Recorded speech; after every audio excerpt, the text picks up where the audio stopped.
My name is Sophia. I'm 29 years old, and until 3 nights ago, I truly believed I was about to marry the man of my dreams. I'm not saying this to be poetic. I genuinely believed it. Daniel, the guy I met at a fundraiser for a local animal shelter, the one who opened every door, remembered my coffee order after one date, made playlists for every road trip, and knew how to calm my nerves with just a look. That man. The man I chose, without hesitation, without backup plans, without a single doubt. But what I didn't know, what I refused to see, if I'm being honest, is that sometimes the person you love the most is just really good at pretending. Really good at playing the part of perfect until he doesn't need to anymore. And sometimes the curtain drops at the most ironic moment of all. In my case, it was the night of our wedding rehearsal. The venue was beautiful. Rustic chandeliers above long wooden tables, candles flickering in mason jars, laughter bouncing off the exposed brick. Everyone looked happy, full of wine and promise. My mom was glowing, my dad kept tearing up every time someone mentioned the vows. My bridesmaids were buzzing about last-minute details, shoes, weather, seating arrangements. It was a perfect scene. One of those nights where you just want to freeze time and remember every face, every clink of a glass, every dance rehearsal gone wrong. I was already imagining telling our kids about it someday. Your dad and I were so nervous, we messed up the walk 3 times before we got it right. I stood there, smiling at Daniel across the room. He was laughing with his brother, that crooked smile I loved so much lighting up his whole face. He caught my eye, winked. I blushed, yes, even after 3 years. That's how in love I was. He walked toward me, slow, confident, wine glass in hand. I remember how the light hit his face just right, warm, golden. Everyone else melted into the background. It was just him. Just me. Just us. He leaned in, pulled me slightly closer by the waist, so close I could smell the Merlot on his breath, and whispered, "You were never my first choice." It didn't hit me at first. I froze, blinked, smiled, waiting for the punchline. Maybe it was some kind of joke? Maybe he meant I was never his first choice of wine?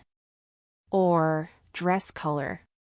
Hell, maybe he was quoting a movie? But then, nothing.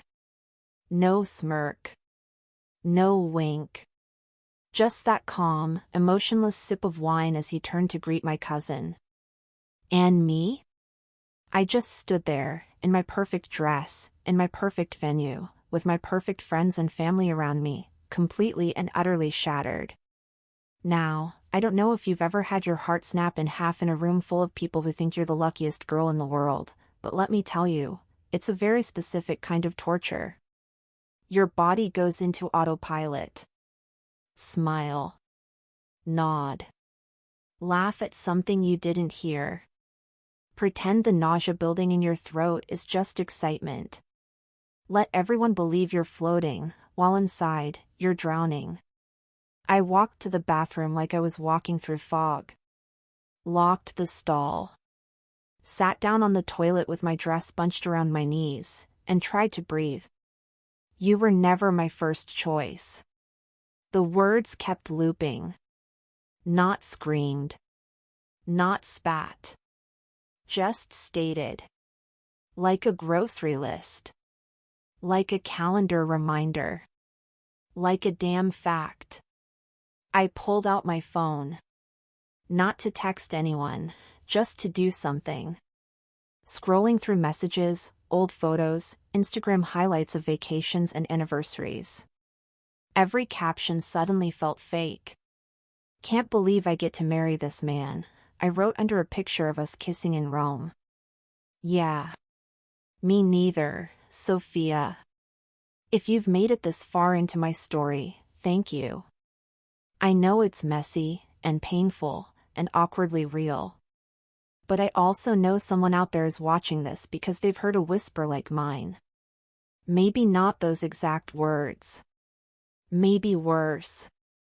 So, if this hits home, if you've ever had your reality ripped out from under you in the most public, humiliating, gut-wrenching way, do me a favor. Tap that like button. Subscribe. Because I promise, this isn't just a sob story. This is the beginning of something you'll want to see unfold. Every crack, every twist, every unexpected shift. Because what happened next, well, let's just say, Daniel chose the wrong woman to whisper that line to. Back at the table, I slid into my seat beside him. He smiled like nothing had happened. Like he hadn't just dismantled our future with one sentence. And I smiled back. Why? Because I decided right then that I would not fall apart in front of him. Not tonight. Not ever. I clinked my glass with his. Raised it slightly. Whispered, to honesty. He looked confused for a second, then nodded. To honesty. I watched him drink. And smiled. Because inside, I was already planning my next move. After that whisper, that quiet little truth bomb detonated directly into my ear, I didn't cry. Not yet. I didn't scream. I didn't even tell anyone. Not my sister, not my mom, not my best friend who had flown in from another country just to hold my train and cry during the vows. No. I smiled. Because when someone breaks your heart that suddenly, that cleanly, you don't fall apart right away. You freeze. You sit with it. You become a statue, a cold, blinking version of yourself, watching life play out around you like a spectator at your own funeral. So I became that version of me. Polished. Polite. Hollow. The rehearsal continued, and I played my part, holding his hand during the walkthrough, pretending to laugh at the priest's nervous jokes, nodding at my father as he practiced giving me away. And through all of it, I kept hearing it. You were never my first choice. Like a radio stuck between stations, just hissing and echoing that one cursed sentence over and over. Later that night, when everyone was drunk on wine and sentiment, I climbed into bed beside Daniel. He was scrolling through his phone, probably texting his brother or his groomsman, but every time he smiled at the screen, I wondered if he was texting her. Whoever she was. Because that's what you start doing, right? The second someone hints, no, confirms, that you were plan B, your brain becomes an overachiever at connecting dots that never meant anything before. Like the time he hesitated when I asked if he had ever thought about marriage before. Or the way he always changed the subject whenever I mentioned how lucky we were to find each other. Or, God help me, the time I walked into the kitchen and he was staring at his phone like he was reading poetry. Yeah. Suddenly those moments weren't innocent anymore. They were evidence.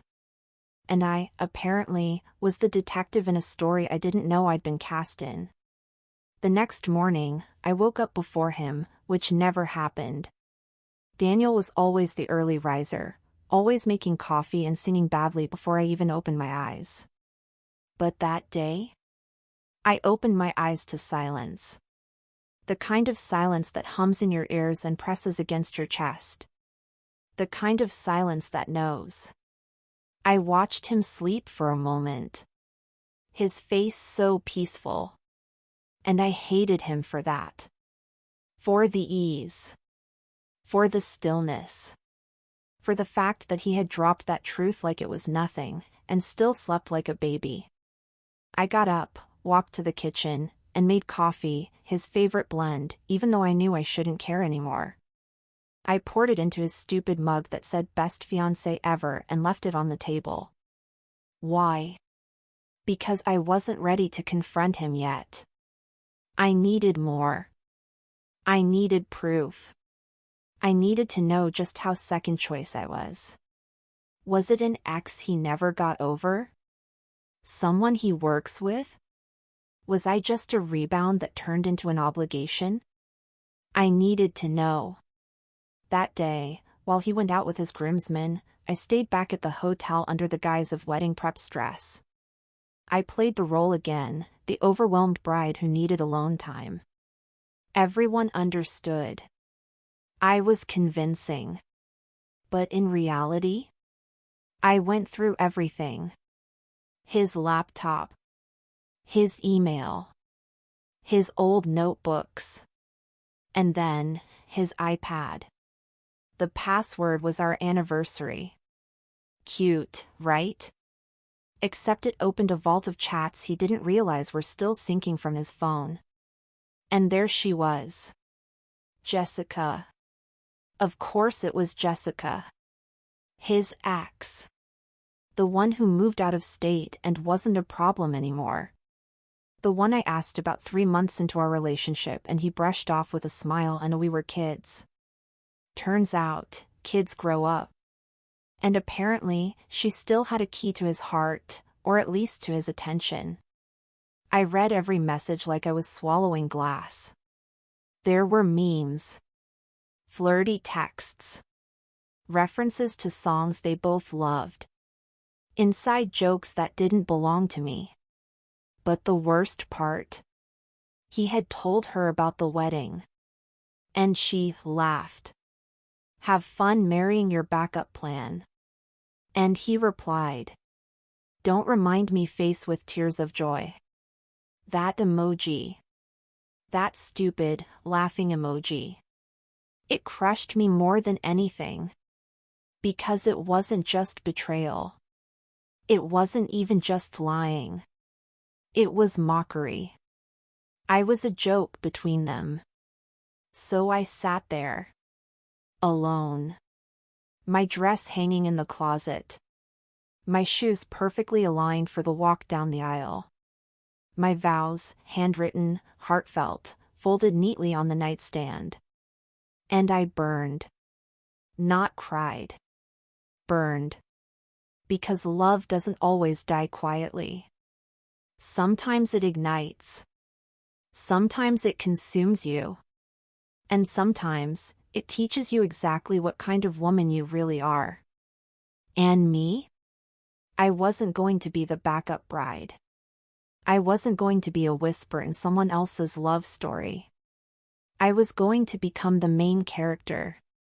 When Daniel came back that evening, I was curled up on the couch, a blanket over my lap, candles flickering around the room like we were in a Nicholas Sparks movie. He smiled. And I smiled back. Because the trap was already set. And what I planned for the wedding day, well, let's just say it involved a few key props. A projector. A slideshow. And an audience of 100 people who thought they were here to celebrate a love story. If you've ever been blindsided like this, if someone made you feel like an option while you treated them like a priority, you know this feeling. The cold rage. The numb clarity. The kind of strength that doesn't even feel like strength. Just purpose. So tell me in the comments, have you ever found out you were the backup plan? Let's talk about it. Let's call it what it is. And let's make one thing clear. This story? It doesn't end with I do. It ends with me saying, I know exactly who I am now. There's a certain kind of silence that takes over when you've uncovered a truth so sharp, so unforgiving, that it slices through every memory you thought was real. That was the silence I lived in for the next 24 hours. I didn't speak to anyone, not my maid of honor, not my mother, not even my sister, who kept texting me cheesy gifs about wedding butterflies. The only butterflies I felt were the ones dying in my stomach, one by one, every time I replayed Daniel's text to Jessica. Don't remind me face with tears of joy. You were never my first choice. Over. And over. And over again. I kept imagining the two of them laughing somewhere, Jessica, smug and victorious, Daniel, amused at how easy it was to keep me in the dark. Maybe they thought I'd be too emotional to notice. Maybe they thought I was too desperate to walk away. And maybe, just maybe, they thought I'd still marry him. That was their mistake. Because if there's one thing you should know about me, especially if you're going to try to ruin my life in slow motion, it's that I don't shatter. I sharpen. I spent that night planning. Not pacing or crying or scribbling in a journal like some dramatic high school heartbreak montage. No. I planned like a producer. Like a woman who just realized she was no longer starring in a love story, but in a revenge film with a really satisfying third act. Here's what I had. Screenshots of every message. My vows rewritten. A backup USB drive, because I don't trust the cloud anymore. And access to the wedding day I/V system, thanks to a very enthusiastic cousin who majored in media and owed me a favor. Was it petty? Maybe. But was it honest? Was it real? Was it the closure I needed on my terms? Absolutely. The next morning was chaos, in the usual wedding way. My mother buzzing around like a proud bee in heels. My bridesmaids touching up their makeup, giggling, sending selfies. My dad pacing in the hallway, already emotional. And me? I sat at the vanity table, looking at my reflection like she was someone else. Someone braver. Someone awake. Are you okay? My sister asked, standing behind me, adjusting my veil. I smiled. Never better. It wasn't a lie. It was a prophecy. As the morning unraveled, I watched Daniel from across the prep rooms. He looked perfect, tie straight, smile confident, charm at full capacity. But I noticed it now. The mask. The ease of performance. The way he scanned the room not to connect, but to control. Funny how once you see someone, really see them, you can't unsee the cracks. He came over, kissed my forehead, said I looked beautiful. I nodded. You have no idea. And he didn't. Not yet.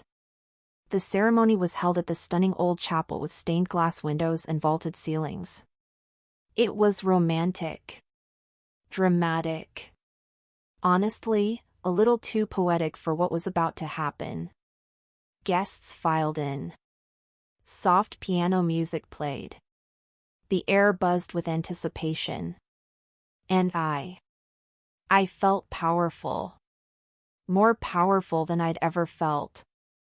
Because I wasn't walking down that aisle for him anymore. I was walking for me. For every woman who's been lied to, belittled, made to feel like a backup option dressed in white.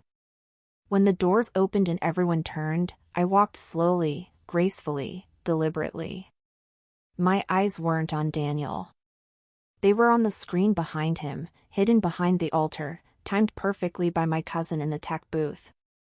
He thought it was going to play a slideshow of childhood photos and cute couple pictures.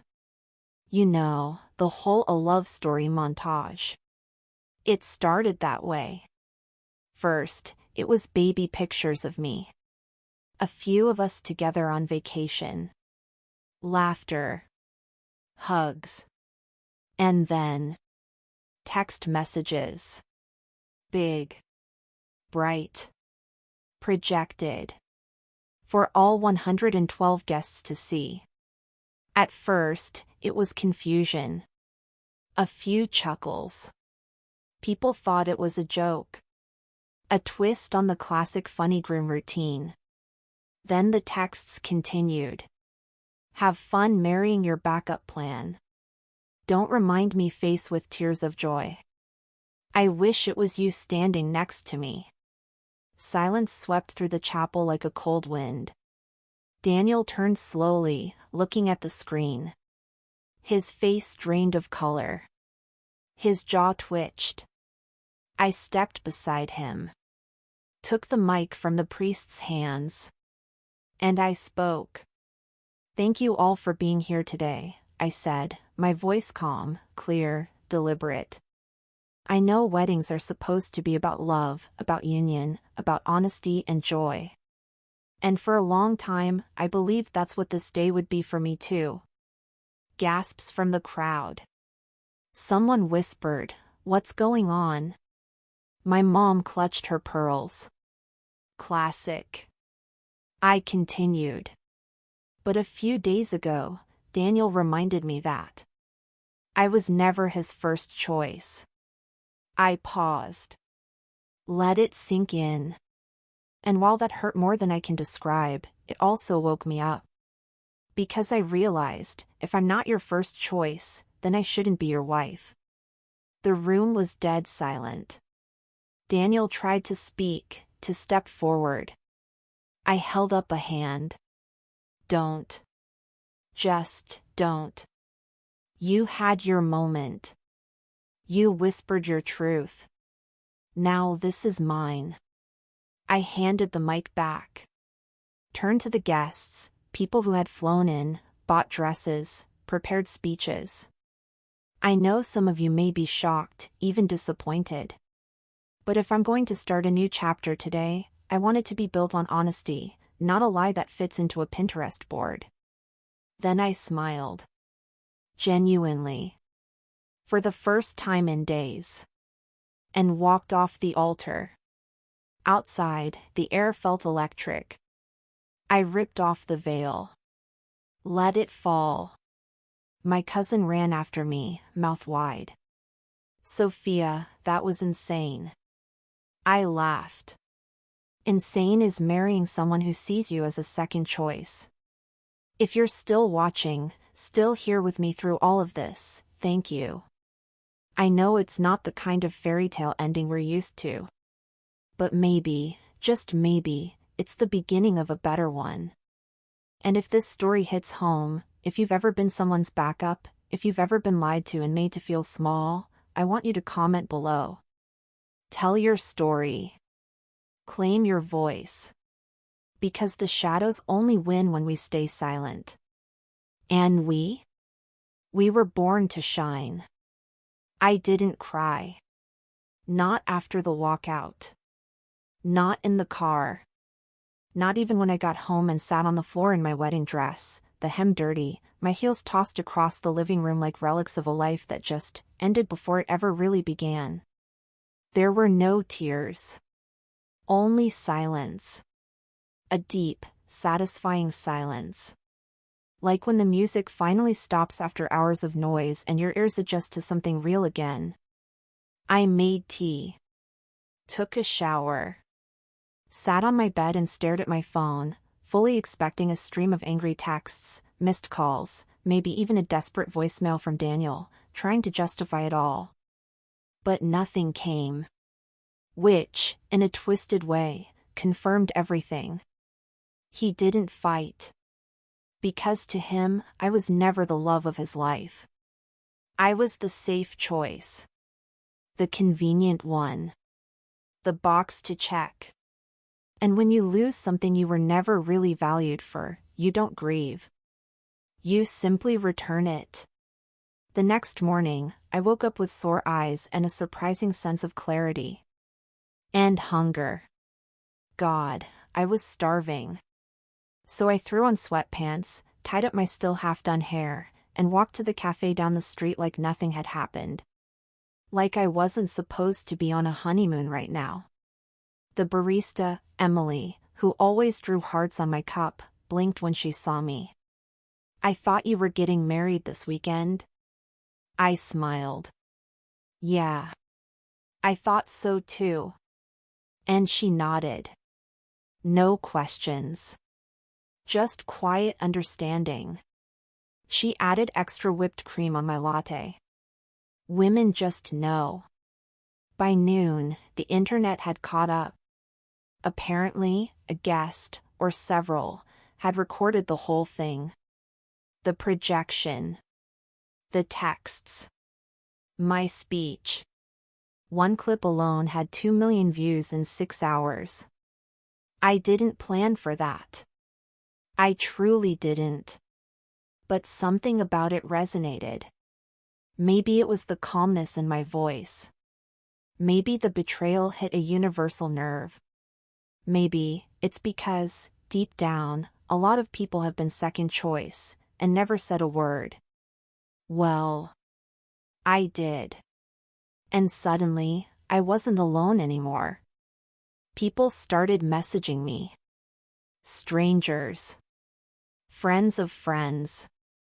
Women from other countries. Even a few men.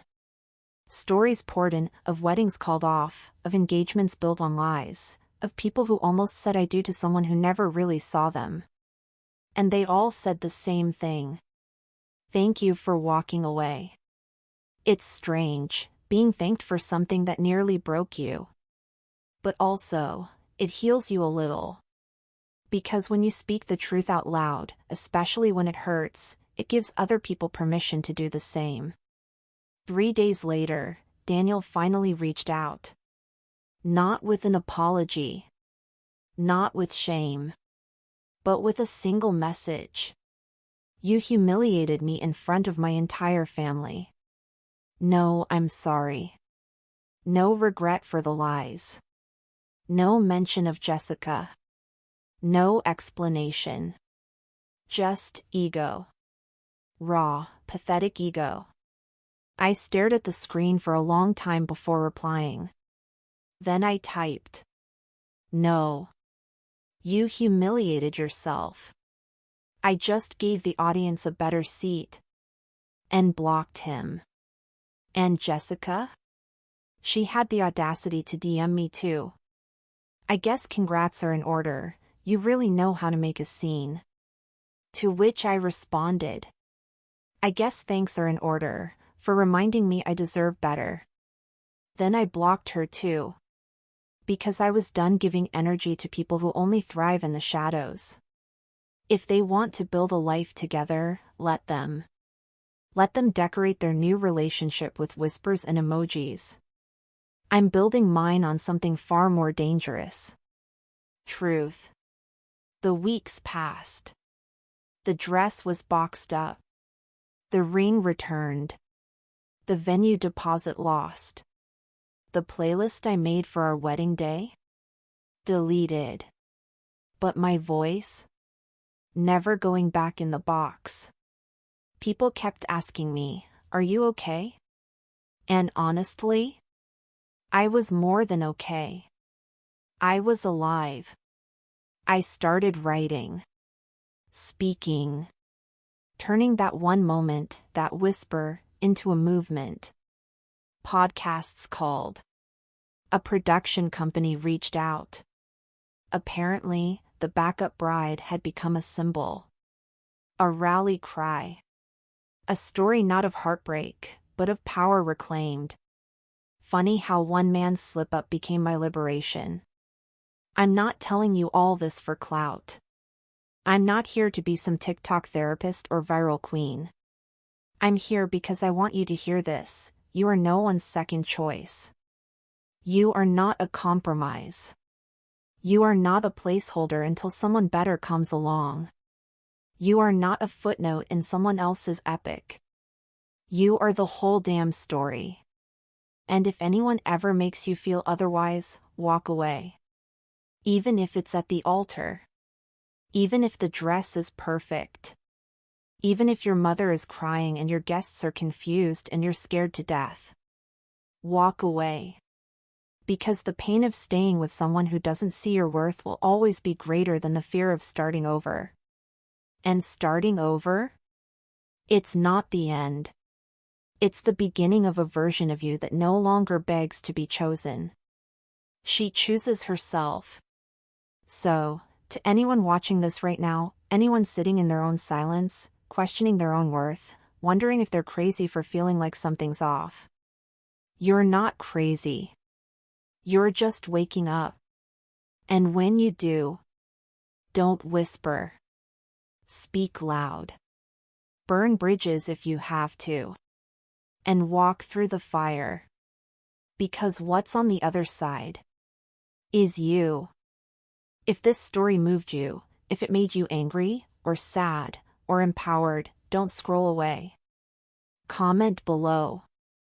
Tell me what moment woke you up. What whisper you'll never forget.